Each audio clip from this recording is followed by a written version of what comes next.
Bonjour à tous et bienvenue sur Crypto Signal. Aujourd'hui, on va faire une vidéo principalement d'investissement pendant laquelle je vais vous détailler mon portefeuille tout simplement, un portefeuille actuel. Alors il y a des petits changements que je vais faire probablement à la relecture, là, à la préparation de la vidéo. Je me suis rendu compte qu'il y avait 2 ou 3 petites choses qui manquaient un petit peu dans ce portefeuille là, mais vous allez voir que finalement il est plutôt pas mal. On passe en partage d'écran. On commence par l'analyse technique sur Bitcoin. Pour le moment, eh bien pas grand chose depuis la vidéo d'hier. Pour ceux qui l'ont vu, rien de vraiment nouveau, hein. On est toujours ici complètement à plat ce week-end là sur Bitcoin. Vous voyez qu'hier on avait mis cette nouvelle borne là ici en rouge qui semble supporter le prix à ce stade. Donc pour le moment voilà un signal qu'on clôture une 4 heures en dessous de ce niveau qui est à 27 844 et à ce moment là on pourrait éventuellement avoir peut-être une correction un petit peu plus franche. Si jamais on tient cette borne-là et également la borne inférieure, pour le moment, on va dire qu'on est toujours dans une forme de latéralisation. On va dire que la structure en 1 heure, elle est plutôt baissière à ce stade. Latéralisation baissière, vous le voyez. Et puis, voilà, pas grand-chose à dire, très peu de volatilité. Donc, vraiment sur l'action de prix, vraiment pas grand-chose à dire sur notre ami Bitcoin. Sur Ethereum, peut-être un tout petit peu plus en 4 heures. D'action baissière pour le coup, où vous voyez que là, et ça c'est quand même relativement important de le voir, on a ici attaqué ce niveau-là. Qui était le creux là ici précédent. Ce creux est censé protéger la jambe du mouvement, mais surtout la borne haute de l'ancien range. Et si jamais on réintègre cet ancien range, tout ceci sera plus ou moins vu comme une déviation au-dessus du range. Donc reperdre à ce stade, on va dire une forme de résistance qui peut, une forme de support qui peut être sur le niveau actuel des 1840. La perdre vraiment définitivement pourrait nous dire on va réintégrer la structure globale, c'est-à-dire vous le voyez le petit range qui était en dessous. Pour le moment, c'est pas encore chose faite. On avait dit sur Ethereum qu'il y a potentiellement plus de potentiel baissier que sur Bitcoin. Vous voyez que c'est plus ou moins ce qui se met en place avec, au lieu d'une latéralisation, ici vraiment une correction sur Ethereum. On pourrait éventuellement ici mettre en avant cette petite trend là qu'on pourrait noter en 15 minutes. Et pour le moment, voilà, est-ce que ce niveau-là va tenir ou pas, hein? Est-ce qu'on va réintégrer ici, repasser par-dessus ce niveau et tenir le niveau ou pas? Ça serait plutôt, je pense, pour une 4 heures. Oui, on a même fermé la 4 heures là, donc ça serait vraiment sur du daily. Donc une bougie entière en dessous du niveau rouge ici viendrait nous dire éventuellement que le niveau daily est effectivement perdu et qu'on est effectivement potentiellement en train de réintégrer la structure précédente, c'est-à-dire ce range là. Voilà, pas grand-chose de plus à dire ici pareil sur Ethereum, mais on s'ennuie un petit peu ici sur l'action de prix. Ethereum contre Bitcoin qui est à la correction également depuis désormais 4 jours. On a eu une sorte de retest du niveau supérieur, vous le voyez ici. Et pour l'instant ça rejette. Est-ce qu'on va réussir à attaquer ce niveau ou pas? C'est un petit peu ce que va nous dire, on va dire, la semaine prochaine. Et également, si on regarde la stablecoin dominance, pas grand chose de plus à noter non plus. On est vraiment en train ici de stabiliser sur ce niveau des 11%. Est-ce qu'on arrive à l'attaquer ou pas et à descendre plus bas? Ce qui, je le rappelle, serait éventuellement haussier sur la crypto. Au niveau des news, eh bien, pas grand chose sur le Wall Street Journal. La prochaine earning season qui sera un vrai test pour les actions. Un hack sur SushiSwap, 3,3 millions de dollars, hein, c'est un petit peu la news du jour. Ici, pas grand chose non plus sur Coindesk. Vous le voyez toujours ce hack sur SushiSwap. Toujours pareil, le hack sur SushiSwap, on va pas développer là-dessus. Je pense que voilà, ce hack est un petit peu bizarre selon certaines personnes. Peut-être qu'on fera un sujet demain sur la question pour voir comment ça a été hacké. Est-ce que c'est pas un hack d'insider, ou en tout cas il y a des choses qui semblent être bizarres. Ici également plusieurs challenges pour l'hégémonie du dollar et la Russie qui prend la 2e place au monde en termes de capacité, on va dire, énergétique concernant le mining de crypto. Donc intéressant. On sait que pas mal de mining crypto s'est ensuite développé au Kazakhstan, ce qui n'est pas la Russie, mais apparemment la Russie ici a repris une bonne partie de ce qui finalement était quelque part sorti de Chine, parti aux États-Unis, et puis désormais peut-être que potentiellement tout le potentiel, on va dire, russe est désormais avec une énergie plutôt bon marché et à mettre dans les mains des mineurs. Ensuite, sur Taïwan, je ferai un sujet plus élaboré, je pense, demain. J'ai déjà beaucoup parlé de Taïwan dans une autre vidéo que j'ai fait il y a de ça une semaine ou deux, par rapport principalement au fait de se mettre un petit peu à la place des Chinois et d'essayer de comprendre en quoi Taïwan, finalement, est quelque part, on va dire, territoire chinois. C'est assez compliqué, assez complexe de vraiment rentrer dans le détail ici dans une courte vidéo, donc peut-être qu'on refera un point assez important là-dessus dans le futur. Le 12 avril, on aura le CPI, donc le Consumer Price Index. Ça sera la grosse news de la semaine prochaine en termes de calendrier économique. Et ici, cet article qui nous dit est-ce que avril sera le temps où on va activer cette technique du sell in May and go away, c'est-à-dire vendre en mai toutes vos actions et puis partir en vacances. Est-ce que cette stratégie pourrait fonctionner cette année ou pas? L'article n'est pas extrêmement intéressant, je l'ai lu tout à l'heure, il n'y a pas vraiment de fond, donc voilà, on va passer dessus également. On va passer désormais donc au portefeuille crypto. Avant ça, je vous envoie la page de pub, c'est la même que d'habitude, je vais la refaire, c'est promis, j'en peux plus non plus, elle m'insupporte, mais j'ai pas eu le temps, encore une fois, ce week-end, de la refaire. En tout cas, voilà, elle dure 2 minutes si vous souhaitez. Allez, on y va pour la page de pub. La chaîne est partenaire de 2 exchanges qui sont Bybit et BitGet. Ces 2 exchanges ont fait leurs preuves, ils sont suffisamment liquides à mon sens, et ils ont également d'excellentes preuves de réserve. Comment on passe par le lien de la chaîne pour s'affilier sur un de ces exchanges? Tout simplement, on va sur la vidéo, on clique sur la description de la vidéo, et là vous aurez 3 liens importants. Le premier étant l'accès au Discord, le serveur qui nous permet de communiquer. Le deuxième étant les liens d'affiliation ici que vous voyez sur Bybit et BitGet. Lorsque vous cliquez sur un de ces liens, vous allez tomber sur une page qui ressemble à ça, et là vous allez cliquer sur s'inscrire. À partir de là, vous aurez de toute façon accès au moins 15% sur vos frais de trading, quoi qu'il arrive. Pas besoin de faire le reste, on va dire. À partir de là, vous serez de toute façon affilié. Mais vous pouvez éventuellement aller plus loin. Vous pouvez aller plus loin en tout simplement, une fois que vous êtes connecté, votre page de connexion, elle ressemble un petit peu à ça. Et là, vous allez passer votre souris sur votre icône de profil et ça va vous afficher un numéro qui s'appelle le User ID, le UID. Vous copiez cet UID et vous venez sur le Discord, vous présentez ici. Nous, notre Discord, il faut se présenter à l'entrée, c'est-à-dire qu'il y a un filtre, on filtre les gens de manière à éviter les scams et les bots et pour donner des rôles aux gens, c'est-à-dire est-ce que vous êtes plutôt trader, débutant, affilié, etc. Une fois que vous aurez fait ça, vous allez dans le salon demande affiliation et dans le salon demande affiliation, vous allez pouvoir poster votre UID et votre UID sera validé ou non comme étant une UID qui est tout simplement affiliée à CryptoSignal. Ensuite, vous aurez accès à un salon privé qui s'appelle Section Affiliée, dans laquelle je poste des graphiques et je poste des analyses, etc. exclusives sur ce salon. Il y a aussi une possibilité de participer à un tirage au sort. Pour participer à ce tirage au sort, il faudra également déposer 100 USDT, en plus de s'inscrire et de faire toutes ces démarches-là, déposer 100 USDT sur un de ces 2 exchanges. À partir de là, l'exchange me le dira et ils me diront que vous avez, entre guillemets, le statut de super affilié.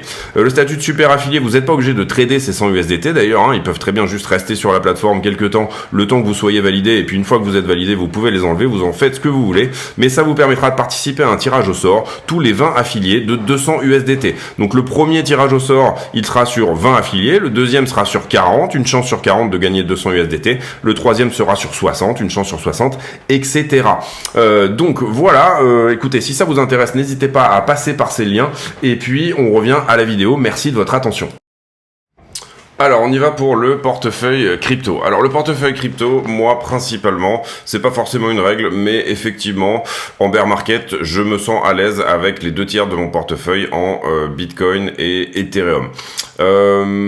C'est plus ou moins l'allocation, vous le voyez, que j'ai actuellement, et ça me convient très bien. Vous voyez que je suis plus exposé sur Ethereum que sur Bitcoin, tout simplement parce que j'y vois un potentiel haussier plus important, et ce, avec un risque qui est plutôt quand même mis à part, mis de côté. Pour moi, on va dire que si on suit les narrations potentielles du futur, Bitcoin devrait devenir potentiellement une jolie réserve de valeur et Ethereum serait plutôt, entre guillemets, l'internet de la monnaie. Donc je crois beaucoup également dans les layer 2 sur Ethereum. En tout cas, à ce stade, vous allez voir que j'ai aussi quelques Ethereum killers en layer 1 et plus ou moins, c'est quand même ici en allocation de portefeuille également les plus grosses parties de mon portefeuille. Donc c'est un portefeuille qui est relativement conservateur, je vous l'accorde, mais ça me convient très bien en termes de portefeuille d'investissement. Vous allez voir après qu'il y a des investissements plus risqués, mais dans des limites bien plus inférieures en cadre de relativité par rapport au portefeuille total. Polygon, j'en ai 9%. J'ai pas racheté de Polygon sur ce bear market là. Il s'agit de Polygon que je n'avais pas vendu et qu'il me reste du coup du bull market précédent. Ça représente toujours une certaine somme au sens où c'était pas ma volonté d'être exposé à environ 9% sur Matic, mais toujours est-il que Matic a un peu moins corrigé que ses congénères, donc du coup il se trouve que voilà, je suis à 9%. Pour le moment, je vois pas l'intérêt de vendre ici à ce stade. Je crois beaucoup dans une nouvelle vague haussière et un nouvel ATH sur Matic, donc du coup j'ai aucun intérêt ici à les vendre. J'ai pas non plus nécessairement d'intérêt à en racheter puisqu'on est déjà largement au-dessus de mon prix d'achat et que j'ai pas nécessairement envie de m'exposer plus sur Matic. Donc ça me correspond tout à fait, voilà, 8-9%, ça me correspond plus ou moins à ce stade d'être exposé sur Polygon de cette manière-là. Polygon a par moments tellement fonctionné pour moi dans le dernier bull market, et Polkadot également, mais Polygon encore plus, vraiment Matic, il représentait par moments vraiment quasiment 50% de mon portefeuille. Donc il y a des moments où bien entendu je faisais des grosses vagues de vente sur Matic de manière à rééquilibrer tout simplement cette force-là, puisque quand un coin fonctionne très bien, hein, c'est la stratégie à adopter, ne pas être trop exposé sur un coin, et vous voyez que ici à 9%, personnellement je me sens très bien avec ça. Polkadot, même chose, voilà, pour moi c'est vraiment une exposition qu'il faut avoir, parce que ça peut être également une des autoroutes entre guillemets de la monnaie qui peut fonctionner. Solana, je suis plutôt exposé dessus parce que c'est la promesse de transactions très rapides, etc., qui m'intéresse. J'ai beaucoup acheté de Solana et je suis en profit. J'ai beaucoup acheté de Solana quand on était au plus bas, c'est-à-dire dernièrement en bear market, et pareil, je suis déjà largement en profit là-dessus. Donc l'exposition de 2,27 me correspond tout à fait, et je vais peut-être m'exposer ici un petit peu plus, peut-être en attendant un retracement. Là il doit être autour de 20$ actuellement, voilà, ça me dérangerait pas d'en reprendre un petit peu si jamais on retouche les 15 par exemple. Cardano, j'ai toujours été relativement exposé. C'est un projet que j'aime bien l'équipe, j'aime bien le fondateur, Charles Hoskinson, j'aime bien la manière de voir les choses. Pour moi, voilà, c'est plutôt un projet qui pourrait fonctionner de manière institutionnelle, entre guillemets, voilà, par rapport à l'Afrique, par rapport à des tas de choses, en termes de monnaie, un petit peu aussi, la narration pourrait éventuellement nous donner Ripple dans le futur, mais pour moi, voilà, Cardano, c'est un projet sérieux sur lequel il faut être exposé. Alors, je pense que je suis en perte sur Cardano, c'est-à-dire que je suis pas encore revenu en profit sur ce projet là, mais voilà, ça m'intéresse de garder cette exposition là à 2,78 et c'est peut-être nécessairement un projet que ici à 0,40 je pourrais être amené à éventuellement recharger. Optimism, c'est un projet sur lequel moi personnellement j'ai déjà fait un x3 facilement. J'ai vraiment acheté le plus bas, j'étais assez content de mes points d'achat, donc j'en ai vendu dernièrement un bon tiers de manière à rembourser l'investissement. Donc oui, largement en profit là-dessus. J'ai pas nécessairement envie d'être exposé à plus de 2% sur Optimism, mais en tout cas c'est du gratuit pour moi puisque je me suis remboursé l'investissement initial, donc ça me convient très bien. Eagle, c'est pareil, c'est un reliquat, j'en ai très peu vendu sur le bull market précédent, donc un petit raté de ce côté-là de ma part parce que je les avais stackés, etc. Je croyais bien dans le projet et personnellement je crois de moins en moins finalement dans cette espèce de virage qu'ils ont fait vers le métaverse, etc. Pour moi c'est un projet qui aurait dû rester plus axé DeFi. Et je trouve pas l'appli extrêmement sexy, etc. Donc ça veut pas dire que j'ai envie de vendre, mais en tout cas je recharge pas et rester ici exposé à 3% pour l'instant me convient, mais j'aimerais bien avoir une exposition un peu moindre. Donc si jamais il y a un pump sur une gold, personnellement j'aurais tendance ici à être plutôt vendeur. Perle, ça va être toujours la narration vraiment autour des DEX, c'est-à-dire en ce moment très peu de gens souhaitent s'exposer réellement aux échanges centralisés, et pour moi ça va être une narration potentiellement importante dans le futur. Donc voilà, c'était vraiment une exposition que je souhaitais avoir. Atom, malheureusement, j'aurais voulu recharger plus dans la zone où quand on était, je crois, vers $8, etc. Là, il doit être autour de 15. ou peut-être un peu moins, 11 ou 12 peut-être, j'ai pas regardé dernièrement, mais il est peut-être à 12, ouais. $11. Ouais, peut-être recharger un petit peu d'Atom. J'aimerais bien être peut-être un peu plus exposé que 0,70 sur ce coin-là en particulier. Band, c'est un reliquat. Je suis pas tout à fait sûr que ce projet va fonctionner énormément. Par contre, quand il pousse fort. Donc j'ai déjà des ordres de vente sur certains points. Yarn Finance, alors moi c'était de l'argent qui s'est retrouvé du coup bloqué sur FTX. C'était tout ce que j'avais sur FTX avec du FTT. J'avais tout retiré le reste. Voilà, bon à ce stade 0,45. Faudrait que je vérifie le pourcentage parce que je pense que c'est un peu moins désormais. Voilà, bon, vous avez en gros à peu près une idée. Projet DeFi très intéressant. André Crogneux, voilà, c'est un des projets pour moi les plus prometteurs en termes de DeFi.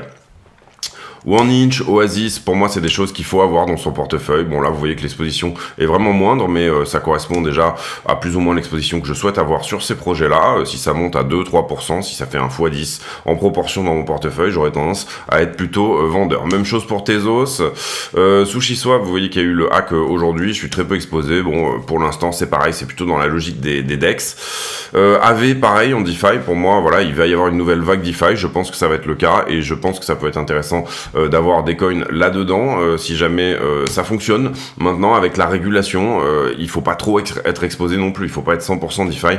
Pour moi ça correspond pas forcément à quelque chose d'extrêmement intéressant. Axie Infinity par rapport on va dire à tout ce qui est Metaverse Gaming, oui, bonne narration. Kanto, on est sur du DEX aussi et de la DeFi je crois. Donc projet super intéressant et surtout j'avais vu Kanto à ce moment-là, on va dire qu'il y avait énormément de valeurs loquées sur DeFi Llama, donc qui vous permet d'analyser et finalement que la market cap sur la valeur loquée était très faible, donc du coup qu'il y avait un potentiel aussi assez important. Cadena, pas extrêmement content de ce que m'a donné ce projet. J'étais assez boule là-dessus il y a de ça 1 an. Et puis, je trouve que ça s'essouffle un petit peu. Je trouve que ça manque un petit peu ici de nouvelles choses, de news, etc. Mais un projet qui pourrait être utile dans le futur. Voilà, exposition, pas besoin pour moi de m'exposer plus. Loopring, projet sur lequel j'ai beaucoup vendu aussi pendant le dernier bull market. J'en avais pas mal. Je croyais beaucoup dans ce projet. Et du coup, c'est un reliquat là ici qui me reste. Vous voyez qu'il a pas mal corrigé, mais comprenez bien ici, je trouve que Loopring il a vraiment il a vraiment de l'intérêt quoi en termes de layer 2, etc. C'est vraiment un projet qui je pense est relativement intéressant. Synthetix également aussi, synthétisation d'assets pour la DeFi, projet super. Si je devais en ajouter un dans cette narration là, je mettrais probablement GMX, mais pour l'instant il a un peu trop fonctionné dernièrement, donc voilà. BPT c'est du Blackpool Token, c'est du NFT, achat de NFT et mutualisation de ces NFT là pour finalement acheter des assets dans certains metaverses qui sont intéressants. J'ai pris une petite baffe sur ce sujet là en particulier. Le projet a énormément corrigé. Je me demande si ce serait soit c'est un dead coin, soit c'est un très bon point d'achat sur ce projet-là. Voilà, je me demande si ça vaudrait peut-être pas le coup de recharger pour lisser le prix d'achat vers le bas ou pas. OMG, c'est un projet que j'ai toujours un petit peu sous la main, moi, au cas où, parce que c'est un projet qui pousse beaucoup, donc j'aime bien le garder sous les yeux. Quand il pousse fort, c'est-à-dire qu'il nous fait assez facilement des 400-500%. Maintenant, je trouve que sur Omisgo, on a un petit peu perdu la narration également. C'est peut-être un projet qui manque un petit peu de news. XMEX, finalement, c'est de l'airdrop qui me tombe tout le temps, donc voilà, bah, c'est par rapport à justement à mes e-gold qui sont stackés, etc. Et j'ai mis des e-gold sur des pools de liquidité, etc. Donc sur la partie, on va dire Multiverse X et e-gold, du coup, je suis pas mal axé DeFi et j'utilise tout ce système-là. Decentraland, bah pareil, toujours sur du métaverse. Avalanche, parce que je pense qu'il faut en avoir aussi, ça peut être éventuellement un projet qui fonctionne. Si ce projet-là monte à 5-6% de mon portefeuille, j'aurais tendance à être vendeur. Chainlink, voilà, un peu déçu également, mais c'est un chouette projet au niveau, voilà, tout ce qui est Oracle, etc. Je pense qu'il faut en avoir un. S'il fallait en avoir un, pour moi, ça serait Chainlink. Uniswap, ici, toujours dans la narration des DEX. Vous voyez que j'ai pas mal de DEX. Ici, XRP, je viens juste d'en acheter là dernièrement. Je serais peut-être preneur d'en acheter un petit peu plus si jamais il confirme plusieurs choses ou en cas voilà de bonne régulation et de bonne que le projet se présente bien. Solar, il fonctionne très bien en ce moment. C'est un coin qui performe super bien. Donc voilà, c'est pour ça j'étais très peu exposé. Finalement, l'exposition est en train de monter petit à petit. Mina, c'est un chouette projet aussi. Peut-être une recharge, pourquoi pas.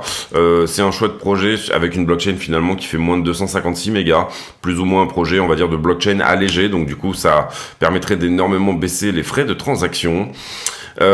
Algorand, pareil, je trouve que c'est un coin qui peut très bien fonctionner. IOTA, c'est de l'Internet of Things, donc c'est des objets connectés, etc. Je pense que ça peut être aussi un truc qui peut marcher, très peu exposé, vous le voyez. Dodo, toujours dans l'idée des DEX, je trouvais que c'était un projet vraiment chouette au moment où il a été lancé. Peut-être regarder ici s'il y a de la news, des choses comme ça, éventuellement rentrer, puisque je pense que les points d'achat sont relativement intéressants ici. Dogecoin, finalement, c'est du gratuit, c'est-à-dire que c'était au moment où pendant le dernier bull run, j'en ai pas mal vendu également, et là il m'en reste un petit peu, c'est un reliquat, pas du tout d'intention d'en racheter, mais voilà, en garder un petit peu dans le portefeuille à 0,11, pourquoi pas. Swissborg, à l'époque, j'en avais acheté un peu parce que pour moi ça pouvait être le nouveau Coinbase, l'endroit où les gens accédaient à la crypto d'une manière extrêmement simple, donc le CHSB, parce que je trouvais que cette appli était bien faite pour les débutants, et voilà, pour moi ça aurait pu être une appli qui fonctionnait énormément par rapport à ça, et elle avait son coin, et du coup j'ai investi plutôt sur le projet, on va dire l'appli dans son ensemble, que sur et on voit d'ailleurs que même en bear market, Swissborg a plutôt bien fonctionné, etc. Et je pense que c'est vraiment une appli qui peut avoir du fond. Holoride, c'est pareil, c'était un airdrop sur eGold. Arbitrum, quand il est sorti, j'en ai acheté un tout petit peu, simplement pour tremper le pied. Voilà, ça me paraît, c'est pas ici déconnant d'en acheter. Je pense que j'ai dû acheter autour des 1,20. Je sais pas combien il est en ce moment, on va regarder ça.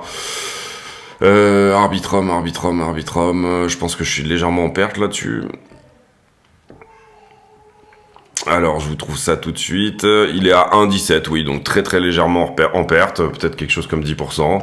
Le Flux, pour moi, très bon projet aussi, Web3, vraiment un chouette projet. J'en mine également, j'ai un mineur à côté qui en mine. J'ai pas rajouté ceux que je suis en train de miner là, mais j'en ai acheté également à côté. Boba, toujours dans l'idée des Layer 2 Ethereum. S'il y en a un qui doit fonctionner plus que les autres, ça sera soit pour moi Optimism, soit Arbitrum, soit Boba. En tout cas, j'ai un peu des trois, au cas où vous voyez également que je suis beaucoup plus exposé sur Matic.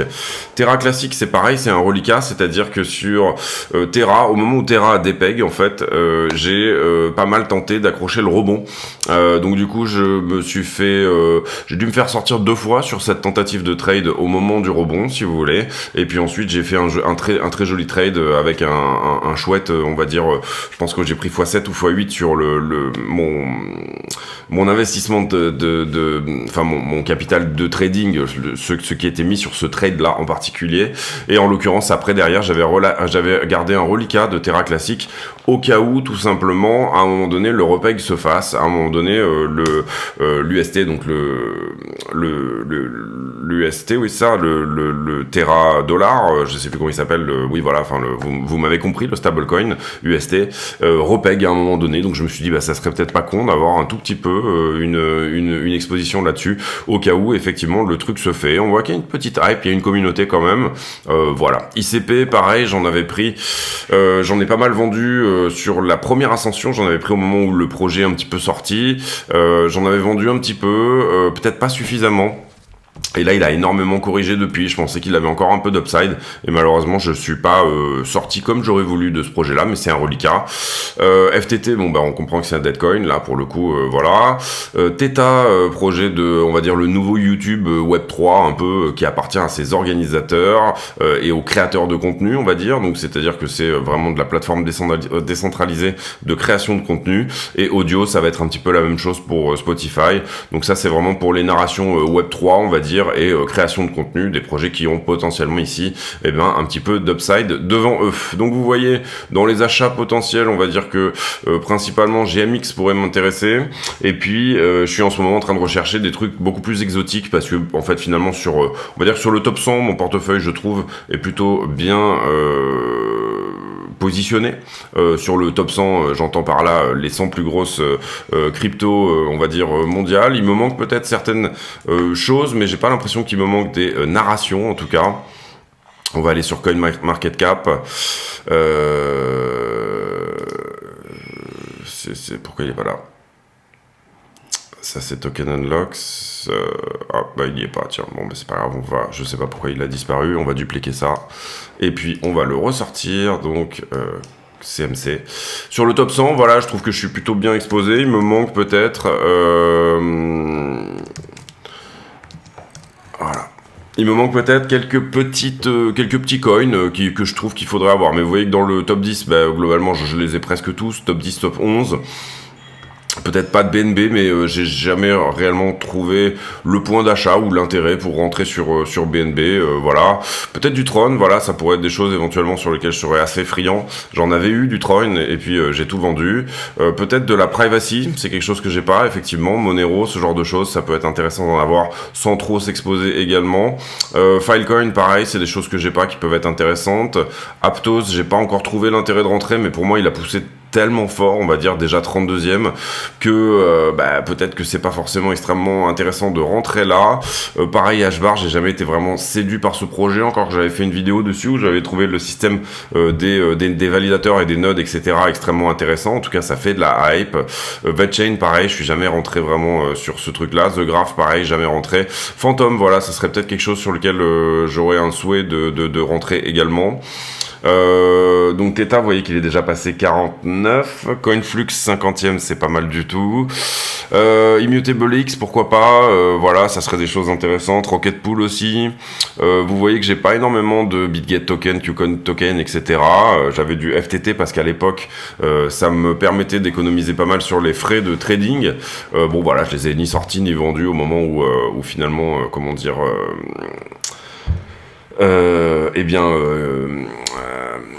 j'ai plus le nom. FTX s'est cassé la gueule. Voilà, Mina 72e, GMX, ça serait vraiment un projet sur lequel je serais éventuellement intéressé de rentrer. Il faudrait regarder la tokenomique, également toutes ces choses-là, mais je crois qu'il a pas mal poussé dernièrement, donc c'est pas forcément le meilleur point d'entrée. Loopring, vous voyez que peut-être ça serait intéressant de re-rentrer ici à ce stade sur Loopring. Pour moi, c'est un projet qui, en tout cas, est là pour rester. Flare aussi, peut-être quelque chose qui serait intéressant. J'ai pas beaucoup d'AI, intelligence artificielle, c'est quelque chose qui pourrait m'intéresser également d'avoir. DYDX, pour moi la tokenomique elle est un peu dégueulasse, mais c'est quelque chose d'intéressant en tout cas au niveau DEX aussi, au niveau on va dire plateforme de trading avec levier, etc. C'est pour moi ils sont là pour rester. Donc il y a ils sont centièmes et il y a peut-être quand même de l'upside malgré le fait que la tokenomique est dégueulasse. Donc voilà, vous voyez un petit peu sur le top 100 en tout cas je suis pas trop mal exposé. Voilà, j'irai plutôt ici chercher des choses dans le top 500 ou ce genre de choses, d'où en ce moment le nouveau partenariat également avec Qcoin, etc. pour essayer d'aller chercher des choses un petit peu plus exotiques. On va passer maintenant sur la liquidité. Qu'est-ce qu'on a liquidé hier? 45 millions de dollars, c'est-à-dire une journée somme toute assez normale, moins. Plus de liquidation sur Ethereum que sur Bitcoin. Ça fait plusieurs jours que ça dure. Est-ce que Bitcoin est en train de perdre un petit peu d'intérêt de la part des... Est-ce que tout le monde est en train de se rabattre sur finalement... Manque de volatilité sur Bitcoin fait que tout le monde se rabat sur du trade sur Ethereum, c'est possible. Carnet d'ordre relativement rempli à la vente, relativement rempli à l'achat, en tout cas sur la borne haute et la borne basse, et toujours cette espèce de mur d'achat autour des 23 200. En ce qui concerne les leviers,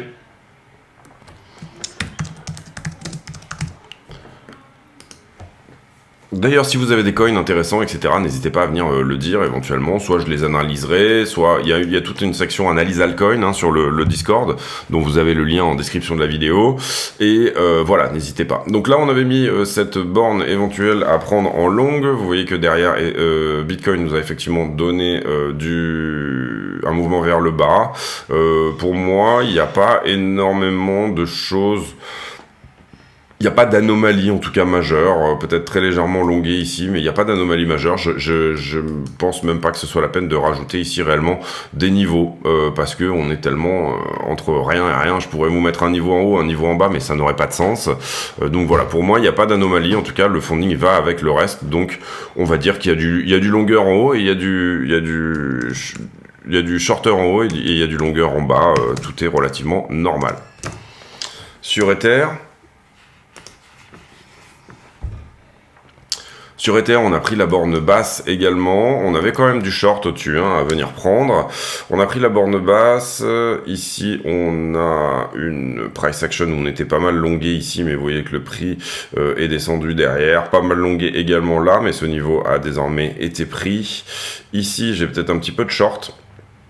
sur le haut ici, donc là on peut peut-être éventuellement mettre un tout petit niveau de short par là. Est-ce que Ether a suffisamment nettoyé? C'est ce qu'on va regarder avec, je pense, les poches de liquidité. Pour moi c'est pas le cas, mais on peut éventuellement ici se dire que Ether va nous donner un peu plus de mouvement vers le bas. En tout cas, c'est ce qu'on va regarder ensemble. Sur Bitcoin, vous voyez qu'on a plus de shorter que de longueur, hein, désormais, sur cette latéralisation. Visiblement, en tout cas, c'est quand on a créé, vous le voyez, ce surplus de shorter, quand on a fait ici ce mouvement vers le bas.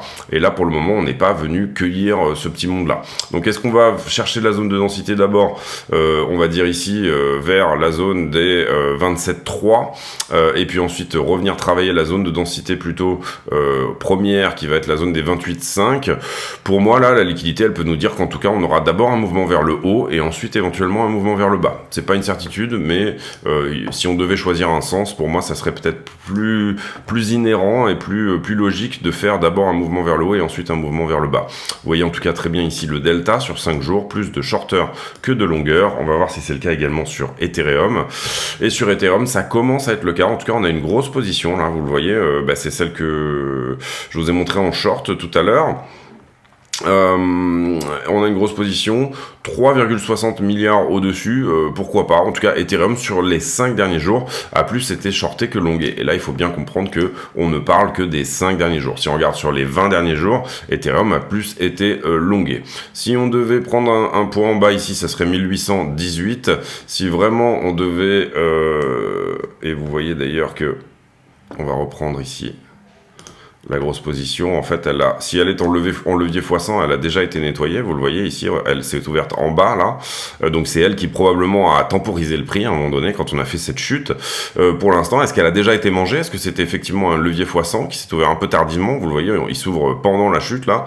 Est-ce que c'est ça qui s'est passé? Ou alors est-ce que cette position était sur un levier plus important? Pour moi, on peut considérer qu'elle est déjà sortie à ce stade. Puisque bon, c'est pas obligatoire qu'elle soit en x100, mais en tout cas on voit que le prix n'a pas poussé plus depuis, donc peut-être qu'il avait juste à nettoyer entre guillemets cette position là. Sur la 12 heures, on a à peu près autant d'ouverture de short que de long sur les 12 dernières heures, peut-être très légèrement plus de short, mais c'est pas évident. Et là on regarde Bitcoin. Sur la 7 jours, on regarde un petit peu la même chose. Vous voyez qu'on est en train de se densifier dans la zone des 2900 et on est en train de se densifier vers la zone des également 27,4, 26,9. Est-ce qu'on va d'abord taper en haut, aller taper au-dessus des 29 pour ensuite venir prendre éventuellement la liquidité qui est en dessous? Ou alors est-ce que tout simplement on va d'abord prendre la liquidité en dessous? Je pense que c'est une bonne question. En tout cas en latéralisation c'est assez difficile de donner une direction puisque pour le moment on n'a pas de direction primaire on va dire.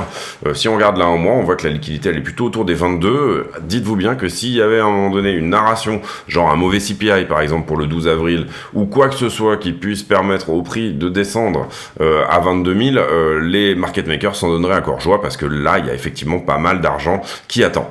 Maintenant sur là un mois on peut voir aussi qu'il y a de l'argent au-dessus, autour des 31 000, 31 200 jusqu'aux 31 200 $, et la principale majeure partie proche du prix, elle se trouve autour des 29 600.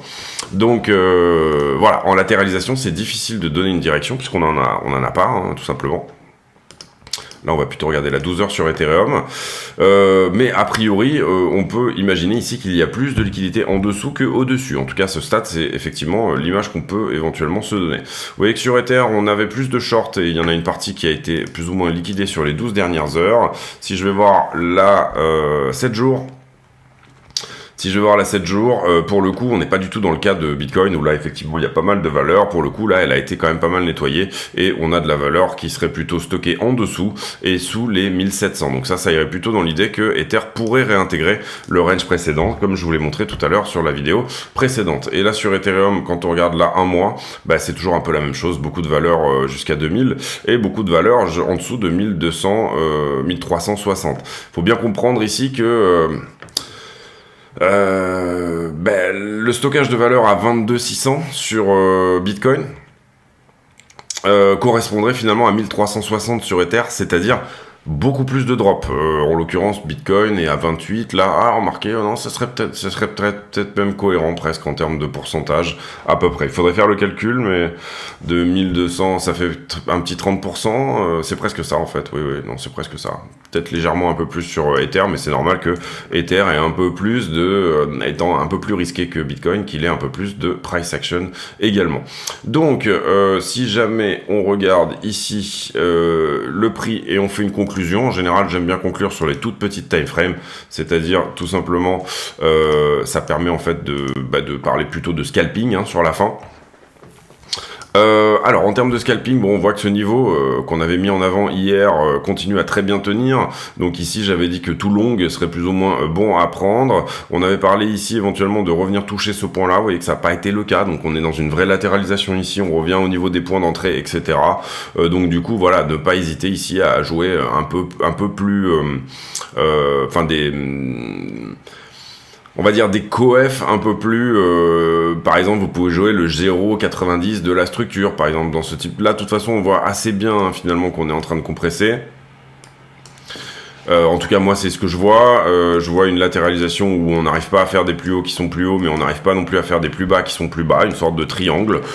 Donc voilà, pour moi pas de direction claire tant qu'on n'a pas cassé soit cette trend ici de distribution, soit cette trend ici d'accumulation. Il y en a une des deux qui doit casser et c'est elle qui va plus ou moins nous donner la direction préférentielle pour du scalp entre guillemets. Donc à ce stade, si vous n'êtes pas en trade, pour moi j'aurais tendance à dire tout simplement attendre tranquillement, ronger son frein, attendre un petit peu et puis ne pas hésiter à attendre d'avoir une direction peut-être un petit peu plus claire, ou sinon tout simplement éventuellement jouer on va dire ces petits épisodes de range, mais sans réellement se dire qu'on va continuer à compresser tout simplement, donc du coup prendre des TP partiels sur les trends, pourquoi pas.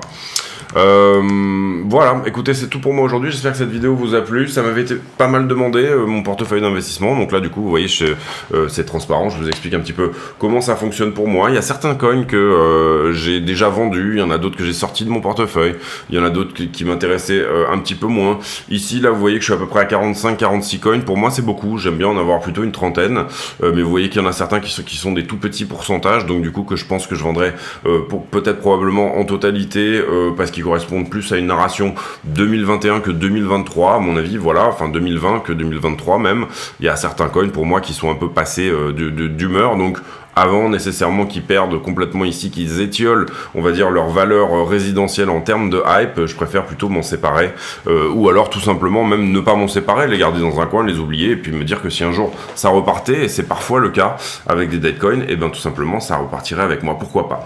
Donc voilà, vous voyez également, et je pense que du coup là je vous ai montré qu'est-ce qu'on a actuellement. Je pense qu'on va faire beaucoup de vidéos sur qu'est-ce qui pourrait être intéressant de rentrer et dans quelle proportion du portefeuille. Vous voyez également qu'on est sur un portefeuille très conservateur puisque en majorité composé aux 2/3, voire même quasiment à 70% si on compte Matic, et bien de Bitcoin, Ethereum et Matic. Et voilà, mais c'est ma manière de faire, c'est ma manière de fonctionner. Et voilà, je préfère ici, pas nécessairement rentrer assez fort sur certaines choses. Je l'avais fait en 2020. Et pour moi, voilà, c'est pas encore nécessairement le moment ultime, mais ça commence à être vraiment des endroits où il est extrêmement intéressant de mettre des ordres d'achat assez pessimiste, dans des niveaux vraiment inférieurs, dans des bornes dans des bornes de range qui sont assez basses sur des assets un peu plus exotiques. J'avais commencé ici toute une vidéo la semaine dernière, je crois, et ensuite sur tous les altcoins qui étaient disponibles sur Bybit en perp, je crois. Donc on avait fait 200 altcoins en 2 vidéos, mais bon, c'était juste simplement avec des critères simples. On avait regardé avec des critères simples. Est-ce que on est sur des points d'investissement intéressants à long terme? Et vous voyez ici que on en avait très peu finalement qui répondaient à ce critère simple qui était tout simplement de dire est-ce que j'ai une structure de l'autre côté d'une traîne de distribution. C'était principalement la question qu'on s'était posée dans cette vidéo-là. Voilà, je vous retiens pas plus longtemps, j'espère que cette vidéo vous a plu. J'ai pour habitude en fin de vidéo de poser une question à la con, c'est-à-dire une question qui n'a rien à voir avec le prix du Bitcoin. Et la question du jour, elle sera sur... Je me en pose une petite seconde parce que j'ai pas du tout pensé. Voilà, elle sera complètement débile. Elle sera sur quelle est votre boisson sucrée préférée, s'il y en a une. Voilà, moi je sais que j'aime beaucoup le Liptonic. C'est un truc que j'ai pas chez moi, mais que quand je vais dans un bar ou quoi, et que je veux boire un truc un peu frais et que j'aime bien cette sensation du Liptonic qui pique un petit peu la gorge. Donc voilà, c'est une boisson que j'aime bien et que j'affectionne. Je vous laisse là-dessus. On se retrouve demain pour une nouvelle vidéo. D'ici là, portez-vous bien. À très bientôt. Ciao.